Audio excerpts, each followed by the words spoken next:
പ്രധാനം വാക്ക് പറയുമ്പോൾ മറന്നുപോലെ ഭയങ്കര എളുപ്പമാണ്. പക്ഷേ വിശ്വാസ്യത എന്ന് പറയുന്നത് ഏറ്റവും പ്രധാനപ്പെട്ട ഒരു കാര്യമാണ്. വി.ഡി. സതീശൻ കഴിഞ്ഞ ഇലക്ഷൻ സമയത്ത് മുഴുവൻ പറഞ്ഞൊരു വാക്കാണ് ക്രെഡിബിലിറ്റി, വിശ്വാസ്യത. വാക്ക് വളരെ പ്രാധാന്യമുള്ളതാണ്. അതുകൊണ്ട് ആർക്കൊക്കെ ഇദ്ദേഹം വാക്ക് കൊടുത്തിട്ടുണ്ടോ അവരോട് മുഴുവൻ നീതി കാണിക്കേണ്ടത് ഇദ്ദേഹത്തിന്റെ ഒരു ചുമതലയാണ്. ഒരു വീഡിയോ കൂടി നിങ്ങൾ കാണണം, അല്ലെങ്കിൽ ശരിയാവില്ല. സെക്രട്ടറിയായി രത്തൻ യു കേൽക്കറെ നിയമിച്ചു. നിലവിൽ മുഖ്യ തെരഞ്ഞെടുപ്പ് ഓഫീസറാണ് അദ്ദേഹം. ഉത്തരവ് നാളെയാണ് പുറത്തിറങ്ങുക. എം.ജി. പ്രതീഷ് വിവരങ്ങളുമായി ചേരുന്നുണ്ട്. എം.ജി. പ്രതീഷിന്റെ വിവരങ്ങൾ അവിടെ കിടക്കട്ടെ. നിങ്ങൾക്ക് വല്ലതും മനസ്സിലായോ? മനസ്സിലായിട്ടില്ലെങ്കിൽ ഇനി അങ്ങോട്ട് വ്യക്തമായിട്ട് നിങ്ങൾ കേൾക്കണം. അല്ലെങ്കിൽ ആരൊക്കെ എന്തിനൊക്കെ വിറ്റു ഈ പറയുന്ന പൂക്കി മുഖ്യമന്ത്രി എന്ന് നിങ്ങൾക്ക് തിരിച്ചറിയാതെ വരും. സീരിയസ് ആയിട്ട് തന്നെയാണ് പറയുന്നത്. ഈ വീഡിയോ നിങ്ങൾ മുഴുവനായിട്ട് കാണാൻ ശ്രമിക്കുക. ഇൻഫോർമേറ്റീവ് ആണ്, ഒരു എന്റർടൈനിങ് ഒന്നും അല്ലാത്ത വീഡിയോസാണ് എൻ്റെ വീഡിയോസുകൾ എന്നുള്ള ആദ്യമേ പറയട്ടെ. ചില ആളുകൾ ചിലപ്പോൾ ഇഷ്ടാവില്ല, തുടക്കത്തിൽ ചിലപ്പോൾ അത്ര ആളുകൾക്കൊക്കെ സ്കിപ്പ് അടിച്ച് പോകാം. നിങ്ങൾക്കിപ്പോൾ ഇടതുവശത്ത് നമ്മളെ വിറ്റ കണക്കിന്റെ കാര്യം പറയുന്നത് ശരി. നിങ്ങൾക്കിപ്പോൾ ഇടതുവശത്ത് ഒരു മനുഷ്യന്റെ ഫോട്ടോ കാണുന്നുണ്ടായിരിക്കും. മനോജ് കുമാർ അഗർവാൾ IAS. ഇദ്ദേഹം west Bengal chief election commissioner ആയിരുന്നു.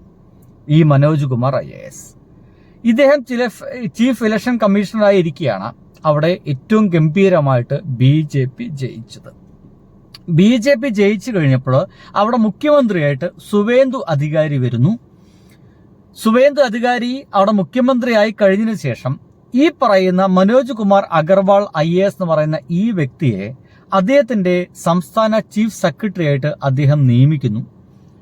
ആ നിയമനത്തെ കോൺഗ്രസ് നേതാക്കൾ മുഴുവൻ, രാഹുൽ ഗാന്ധി അടക്കമുള്ള ആളുകളൊക്കെ പറഞ്ഞത് നല്ല കള്ളത്തരത്തിന് കൂട്ടുനിന്നതിന് കിട്ടിയ നന്ദി പ്രകടനം എന്ന രീതിയിലാണ്.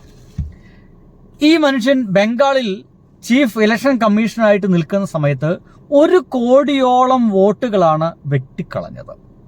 വോട്ടർ ലിസ്റ്റിൽ നിന്ന് 1 കോടിയോളം ആളുകളെയാണ് പുറത്താക്കപ്പെട്ടത്. പിന്നീട് 34 ലക്ഷം പേരുടെ അപേക്ഷകൾ സ്വീകരിച്ചു പോലുമില്ല. എല്ലാ തരത്തിലുള്ള രേഖകളുള്ള അപേക്ഷകൾ ഇദ്ദേഹം സ്വീകരിക്കുക പോലും ചെയ്തിട്ടുണ്ടായില്ല. ഇലക്ഷൻ മിക്കവാറും പ്രശ്നഭരിതമാകും എന്ന് മനസ്സിലായപ്പോൾ നിങ്ങൾ മനസ്സിലാക്കേണ്ടത് സെൻട്രൽ ആർമഡ് ഫോഴ്സ് അടക്കം ആ ഒരു വോട്ടെടുപ്പിന് അവിടുത്തെ ജനങ്ങൾ ആദ്യമായിട്ടായിരിക്കും അത്രയും പോലീസുകാരെ കാണുന്നത്. അത്രയ്ക്കധികം പോലീസുകാർ അവിടെ നിറഞ്ഞു നിന്നു. വെസ്റ്റ് ബംഗാളില് ഇലക്ഷൻ കഴിഞ്ഞു. അതിഗംഭീരമായിട്ട് BJP ജയിച്ചു. രാഹുൽ ഗാന്ധി പറയുന്നു വോട്ട് ചോരി, വോട്ട് ചോർച്ച നടന്നു, ചീഫ് ഇലക്ഷൻ കമ്മീഷണർ നാട്ടുകാരെ പറ്റിച്ചു, നാട്ടുകാരെ ചതിച്ചു, BJPക്ക് വേണ്ടി പണിയെടുത്തു എന്നാണ് രാഹുൽ ഗാന്ധി അടക്കം പറഞ്ഞത്. അതിന്റെ ഭാഗമായി കിട്ടിയ ഉപകാര സ്മരണയാണ് സംസ്ഥാന ചീഫ് സെക്രട്ടറി സ്ഥാനം എന്നാണ് നമ്മുടെ രാഹുൽ ഗാന്ധിയൊക്കെ അന്ന് പറഞ്ഞത്. ശരി, നമുക്ക് കേരളത്തിലേക്ക് വരാം. നിങ്ങൾക്ക് ഇപ്പോൾ കാണാൻ കഴിയുന്നത് രത്തൻ കേൽക്കർ എന്ന് പറയുന്ന മനുഷ്യനാണ്, IAS. നിങ്ങൾ കുറച്ചു മുമ്പ് കേട്ടൊരു വാർത്തയില്ലേ, ആ വാർത്തയിൽ പറഞ്ഞത് ഈ മനുഷ്യനെ, ഇതാ ഇപ്പോൾ നിങ്ങൾക്ക് കാണുന്ന ഈ ഫോട്ടോയിൽ കാണുന്ന ഈ മനുഷ്യനെ എന്തായി തീരുമാനിക്കുന്നു, നമ്മുടെ വി.ഡി. സതീശിന്റെ പ്രിൻസിപ്പൽ സെക്രട്ടറി ആയിട്ട് നിയമിക്കാൻ പോകുന്നു. നിങ്ങൾക്ക് എന്തെങ്കിലും തോന്നുന്നുണ്ടോ? ഇല്ലെങ്കിൽ നിങ്ങൾ നല്ലൊരു കോൺഗ്രസ്സുകാരനാണ്. എന്തെങ്കിലും തോന്നുന്നുണ്ട് എങ്കിൽ നിങ്ങൾ നല്ലൊരു കേരളീയനാണ്, നല്ലൊരു മലയാളിയാണെന്ന് പറയും. എന്താണോ വെസ്റ്റ് ബംഗാളിൽ നടന്നത് അതേപോലെയുള്ള പ്രവർത്തനമാണ് ഇവിടെയും നടക്കുന്ന അർത്ഥം. നിങ്ങൾക്ക് ഓർമ്മയുണ്ടായിരിക്കും, ഇദ്ദേഹം ചീഫ് സെക്രട്ടറി അയക്കുന്ന സമയത്താണ് നമ്മുടെ കേരളത്തില് BJPയുടെ കത്തില്, ഈ ഇലക്ഷന് പങ്കെടുക്കുന്ന ആളുകൾക്ക് അയക്കുന്ന നിർദ്ദേശങ്ങൾ അടങ്ങിയ കത്തില് BJPയുടെ സീല് വന്നത്. അന്ന് ഇദ്ദേഹം പറഞ്ഞത് അതൊരു സാങ്കേതിക പിഴവ് മാത്രമാണ് എന്നാണ്.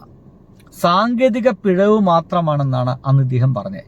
എങ്ങനെയാണ് ഈ ചീഫ് ഇലക്ഷൻ കമ്മീഷണർ ഓഫീസിൽ BJPയുടെ സീല് വന്നത് എന്ന് ആരും അന്നൊന്നും ചോദിച്ചില്ല. അതും കഴിഞ്ഞ് ഇലക്ഷൻ കഴിഞ്ഞിട്ട് ഇവിടെയുള്ള രാഷ്ട്രീയ പ്രവർത്തകർ മുഴുവൻ ആവശ്യപ്പെട്ടതിന്റെ ഭാഗമായിട്ടാണ് കൃത്യമായിട്ടുള്ള ശതമാന കണക്ക് പോലും പുറത്തുവിട്ടത് എന്ന് നിങ്ങളൊന്ന് മനസ്സിലാക്കുക. എന്തായാലും വെസ്റ്റ് ബംഗാളിലെ മനോജ് കുമാർ അഗർവാളിനെ BJPയെ സഹായിച്ചതിനാണ് സംസ്ഥാന ചീഫ് സെക്രട്ടറി ആയിട്ട് നിയമിച്ചതെങ്കിൽ ഇതേ ആരോപണം ഇവിടെയും നിലനിൽക്കുന്നില്ലേ? അതെന്താണ് ഇരട്ട വർത്തമാനം? എന്തുകൊണ്ടാണ് ഇരട്ട നീതി? രക്തം കേൾക്കർ വളരെ ഭംഗിയായിട്ട് വി.ഡി. സതീശൻ മുഖ്യമന്ത്രിയെ സഹായിച്ചതിന്റെ ഭാഗമായിട്ടാണ് ഇവിടുത്തെ കോൺഗ്രസ് ജയിച്ചത് എന്ന് ആരെങ്കിലും പറഞ്ഞാൽ നമുക്ക് അവർ തെറ്റ് പറയാൻ സാധിക്കുമോ? വെസ്റ്റ് ബംഗാളിൽ വേറെയും ഇവിടെ വേറെയും എന്ന രീതി അത് ശരിയല്ല എന്ന് മനസ്സിലാക്കുക. ഇനി ചില്ലറ കണക്കുകൾ ഇരിക്കുകയാണ്, നിങ്ങൾ കൃത്യമായിട്ട് തന്നെ കേൾക്കണം. നോക്കൂ, മികച്ച ക്യാമ്പയിനും മറ്റൊക്കെ ആയിട്ടാണ് എന്താ പറയാ, മികച്ച കള്ളത്തരം നടത്തിയതിനാണ് BJP-യിൽ അങ്ങനെയൊക്കെ കിട്ടിയത് ഈ ഒരു അഗർവാളിന് എന്നൊക്കെ രീതിയിൽ വർത്തമാനങ്ങളൊക്കെ അവിടെ നിൽക്കട്ടെ. നിങ്ങൾ മനസ്സിലാക്കേണ്ടത്, കഴിഞ്ഞ പിണറായി വിജയൻ ഗവൺമെന്റ് സ്ഥലത്ത് കിലയിലെ നിയമനവുമായി ബന്ധപ്പെട്ടിട്ട് ഇദ്ദേഹം വി.ഡി. സതീശനോട് രാജിയടക്കം ആവശ്യപ്പെട്ടിരുന്നു. രാജിവെക്കണമെന്നാ പറഞ്ഞ വി.ഡി. സതീശൻ നമ്മുടെ ശിവൻകുട്ടി സാറിനോട്. ശരി, കഴിഞ്ഞ ഇലക്ഷൻ സമയത്ത് നമ്മുടെ ഈ വി.ഡി. സതീശൻ പറഞ്ഞ ചില വാക്കുകളുണ്ട്, കൃത്യമായി നിങ്ങൾ കേൾക്കണം. അതിൽ തോന്നുന്നു രാഷ്ട്രീയ വിശുദ്ധി എന്നാണ്. ഇതിലെവിടെയാണ് രാഷ്ട്രീയ വിശുദ്ധി?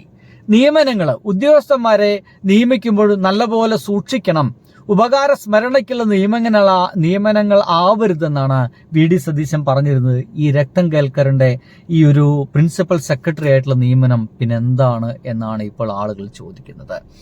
ബാക്ക് ബെഞ്ച് അല്ലെങ്കിൽ ബാക്ക് ഡോർ നിയമനങ്ങളൊന്നും പാടില്ല എന്ന് പറയുന്നു. നെപ്പോട്ടിസം പാടില്ല എന്ന് പറയുന്നു. നെപ്പോട്ടിസത്തിന്റെ ഒരു കുത്തൊഴുക്കാണ് ഈ ഒരു ഭരണ സംവിധാനം എന്ന് ഇപ്പൊ പറയും. പിന്നീട് പുതുയുഗമാണ് നടക്കാൻ പോകുന്നത്. ഇതാണോ പുതുയുഗം? ഈ നടക്കുന്നതാണോ പുതുയുഗം? ഇപ്പോഴെല്ലാവരും അദ്ദേഹത്തെ പൂക്കിയ മുഖ്യമന്ത്രി എന്നൊക്കെ പറയുന്നു. ഈ പൂക്കിയ മുഖ്യമന്ത്രി ഒന്നല്ല ഇദ്ദേഹം. കൃത്യമായിട്ടും ക്രെഡിബിലിറ്റി പരിപൂർണമായിട്ടും നഷ്ടപ്പെട്ടു പോയ ഒരു മുഖ്യമന്ത്രി എന്ന നിലയ്ക്ക് ഇദ്ദേഹത്തെ കാണേണ്ടി വരില്ലേ എന്നുള്ളതാണ് എല്ലാവരും ചോദിക്കുന്നത്. അതായത് അവിടെ BJP-യെ സഹായിച്ചത് കൊണ്ടാണ് മനോജ് കുമാർ അഗർവാളിന് സംസ്ഥാന ചീഫ് സെക്രട്ടറി ആയിട്ട് നിയമനം കിട്ടിയതെങ്കിൽ അതേപോലെയുള്ള ഒരു ചീഫ് ഇലക്ഷൻ കമ്മീഷണർ ആയിരുന്നു രത്തൻ കേൽക്കറിന്. അദ്ദേഹത്തിന് ഇവിടെ ഇപ്പോൾ പ്രിൻസിപ്പൽ സെക്രട്ടറി ആയിട്ട് നിയമനം കിട്ടിയിരിക്കുന്നു, പ്രൈവറ്റ് സെക്രട്ടറി ആയിട്ട് നിയമനം കിട്ടിയിരിക്കുന്നു. ഇതും ചെയ്തു കൊടുത്ത ഉപകാരത്തിനുള്ള ഉപകാര സ്മരണയല്ലേ എന്നാണ് ഇപ്പോൾ ആളുകളൊക്കെ ചോദിക്കുന്നത്. അതിനെന്തുത്തരം പറയാനുണ്ട്? അങ്ങനെ ഉത്തരം എന്ത് പറയാനുണ്ടെന്ന് ആലോചിച്ച് നോക്കുന്ന സമയത്താണ് എനിക്ക് ഇങ്ങനത്തെ ഒരു വീഡിയോ കിട്ടിയത്. അദ്ദേഹം ചെയ്തതിൽ എന്താണ് തെറ്റ്? വാക്ക് പറയുമ്പോൾ മറന്നുപോലെ ഭയങ്കര എളുപ്പമാണ്. പക്ഷേ വിശ്വാസ്യത എന്ന് പറയുന്നത് ഏറ്റവും പ്രധാനപ്പെട്ട ഒരു കാര്യമാണ് അല്ലേ? വാക്കാണല്ലോ പ്രാധാന്യം. വാക്ക് കൊടുത്തിട്ടുണ്ടെങ്കിൽ അത് കൃത്യമായിട്ടും പാലിക്കുക തന്നെ വേണമെന്നുള്ളതാണ്.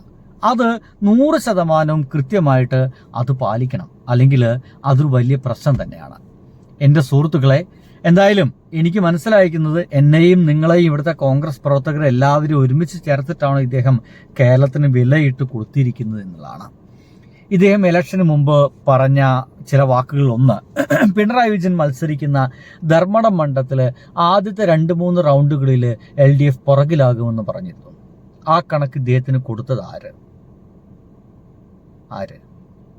പോട്ടെ, ജയിക്കാൻ പോകുന്ന സീറ്റുകൾ എണ്ണം അതീവ കൃത്യമായിട്ട് പറഞ്ഞു. ഒപ്പം തന്നെ എത്ര സിറ്റിംഗ് MLA-മാര് മന്ത്രിമാര് തോൽക്കുമെന്ന് പറഞ്ഞു. കണക്കുകളിൽ ഒരു വ്യത്യാസം ഉണ്ടായിരുന്നില്ല. സംശയമൊന്നുമില്ലല്ലോ അല്ലെ? ശരി, വന്ദേ മാതരത്തിന്റെ മുഴുവൻ വരികളും ഇദ്ദേഹം അറിയാതെ അവിടെ പാടി. സംശയമൊന്നുമില്ലല്ലോ അല്ലെ? NDA നേതാക്കളെ കാണാൻ വേണ്ടിയിട്ട് സതീശൻ ഒരു ചാർട്ടേഡ് ഫ്ലൈറ്റ് യാത്രയൊക്കെ നടത്തി എന്നൊക്കെ പറയുന്നുണ്ട്. ആർക്കും സംശയമൊന്നുമില്ലല്ലേ? ഇങ്ങനെ നിങ്ങൾക്ക് ഈ കാര്യങ്ങളൊന്നും കേട്ടിട്ട് സംശയങ്ങളൊന്നും തോന്നുന്നില്ല എങ്കിൽ പിന്നെ എനിക്കൊന്നും പറയാനില്ല. സുഹൃത്തുക്കളെ, വരും ദിവസങ്ങളിൽ കൂടുതൽ കാര്യങ്ങൾ മനസ്സിലാക്കി തുടങ്ങും. ബൈ.